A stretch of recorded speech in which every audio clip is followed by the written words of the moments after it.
Coach, what clicked with Ryan Klein tonight? Because he's kind of been in a season-long slump. Well, I think anytime you come off the bench and you don't play consistent minutes, it's hard to get into a rhythm.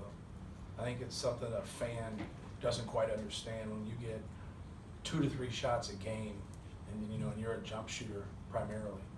It's hard to get into a flow until you can get minutes, until you can get some shots and get some volume of shots, not just a couple here and there.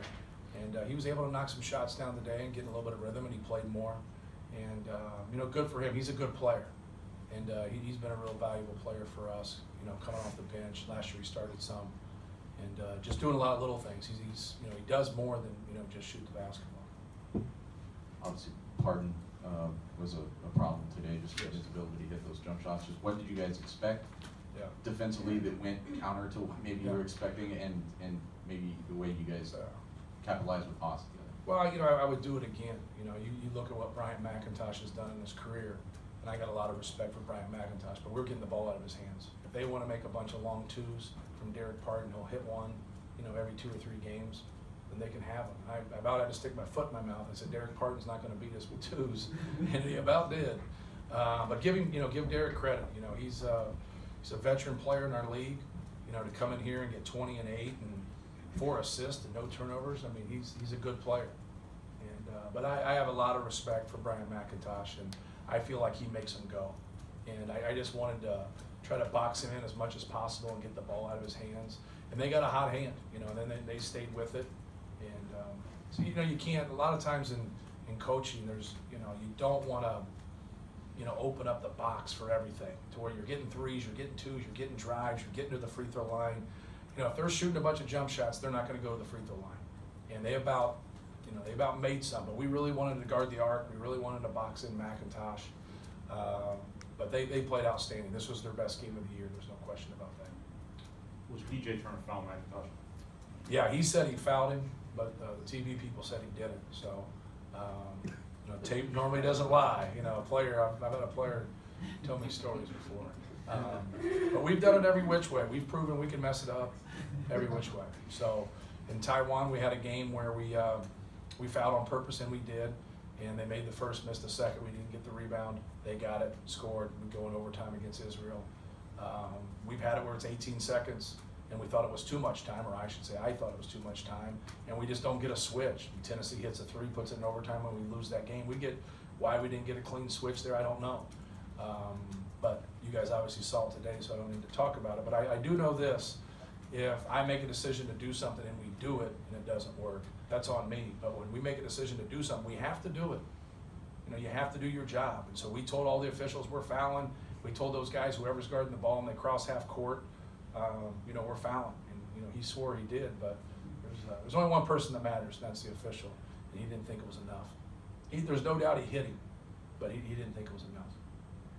Man, you have to like the 2-0 record, but now that you've done it, how do you like playing games, Big Ten games like this intensity in early December? Well, I think it's great. I think it makes basketball relevant, in our league and in the Big Ten.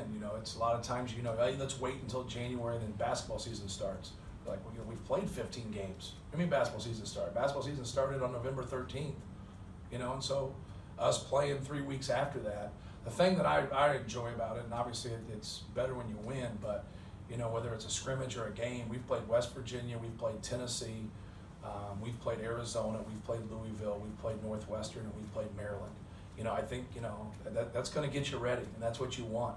We have an older team, and so I know our guys would much rather play games than practice. I know that one. Players don't like practice all the time. They love playing those games, but I think it was a great, atmosphere here. It's a good pressure cooker type game. And I think these last 4 teams that we've been able to, unfortunate to beat, are all NCAA tournament, teams. So obviously we've still got a long season to go, and everybody's got to earn their way in there. But I definitely feel that. But I like it. We obviously had to because of the tournament moving up a week. But I don't think it's that big a deal. It does give you guys something to ask, though. That's the only thing it's done, is that question just keeps getting asked. But I was in the OVC, and we did it, so 20 years ago. And so I didn't think it was that big a deal, but I liked it better when we won, than obviously when we lost. Matt, Chris Collins was in here a little bit ago, and he said you guys are the most physical team in the league. What's your reaction to hearing that? Man, I don't know if I agree with you. I think we have a couple individual physical players. I think we have that. I think it's very hard to guard Isaac Haas. I know that's probably an understatement. That preparation for people it is very difficult because sometimes what you tell him doesn't work. You know, he's just that big. You know, and so like if they want to double or they don't double, and then what they want to give up. You know, if they want to let us shoot threes or they just want to play one-on-one, he normally is going to foul somebody out. And the one thing he hasn't done here, and you can put it on me, but we've had some pretty good post guys, is he hasn't stayed in the game a long time. And the more he can stay in the game, the more, you know, he's going to get to the free throw line and accumulate fouls. People are fouling him a lot, even when it doesn't get called. Now, he might do some things too. I understand that also. But that's good. If he really believes that, then I'll take that as a compliment. Because at times I don't think we play physical, and I don't think we play physical when shots go up enough. I think anybody who covers us would agree with that. Dakota held Vic Law to like 2 points in the first like 18 minutes that Vic played. Right. What was Dakota able to do early on to limit his shots and to hold him? Just stick with him. You know, I think what got him going was when Matty blocked that shot and then the pinball to him, and then Dakota was right on him. And then the 1-3 shot climb when he came out the side out of bounds play and they did a handoff, and they run a lot of their flow motion where they hand off, then they pitch back and they hand off again. So it just kind of stays right in there, and Vic just stopped at 30 feet and buried it. I mean, it was a big time shot, but Dakota does a good job of not letting them use pin downs. I think that's, for Vic, you can't let him get something in the post, you can't let him get something off pin downs, and then McIntosh is so good at finding guys in transition that now he's kind of getting it every which way. You know, and anytime guys are getting in a lot of different ways, you know, you got to pick your poison and stop them. So Dakota does a good job of stopping those pin downs, not letting them catch in the post, and then trying his best to find them in transition. Because he's carrying not only more minutes but more responsibility this year, are you surprised at all, and obviously be pleasantly surprised in the way Isaac is finishing games? Well, the last 2 games he's been huge for us. You know, and I thought in the Maryland game he made good decisions at the end, even after they came after him.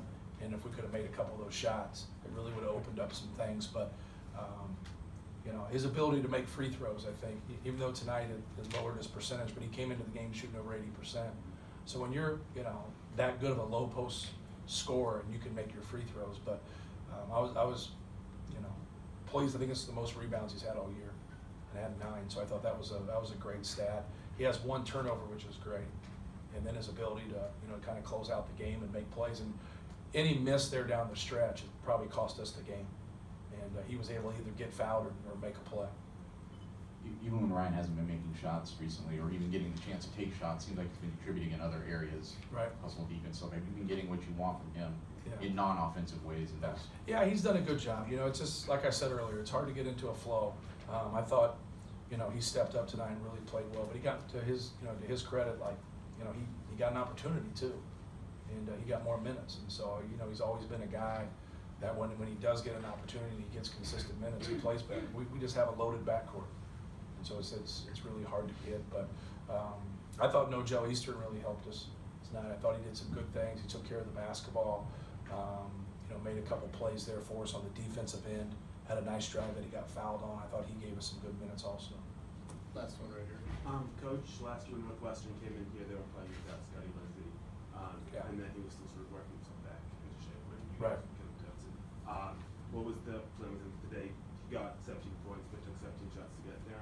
Right. What was your approach? Well, he's a good player. You know, you got to find him in transition also. He's a little bit better, you know, off the bounce and getting to his shot. You know, we just wanted to stay with him to the best of our ability, and you know, not let him get into a rhythm, not let him catch and shoot. Put the ball on the floor, but also keep him in front of us. You know, we wanted those long contested 2s. And anytime those guys are good scorers, you know, we just try our best to take them out of what they like to do. I thought he had a couple good looks in the first half that he normally makes, and we had some breakdowns. We were fortunate that he missed them, but making it hard. You know, it's, you know, how you travel and how you do things when you have quick turnarounds. You know, we thought we just wanted to fight those guys and make it really, really hard on them as much as we could. To their defense, I don't think they wore down. They might be tired now, but you know, they were making plays at the end. You know, our only stop at the end was the one that mattered. You know, they might have scored 7, 8, 9 times in a row. I don't know the stat, but we were having a difficult time stopping them. So give our guys credit for getting that one stop, but also give Northwestern credit for how well they played. Thank you, guys. Thanks.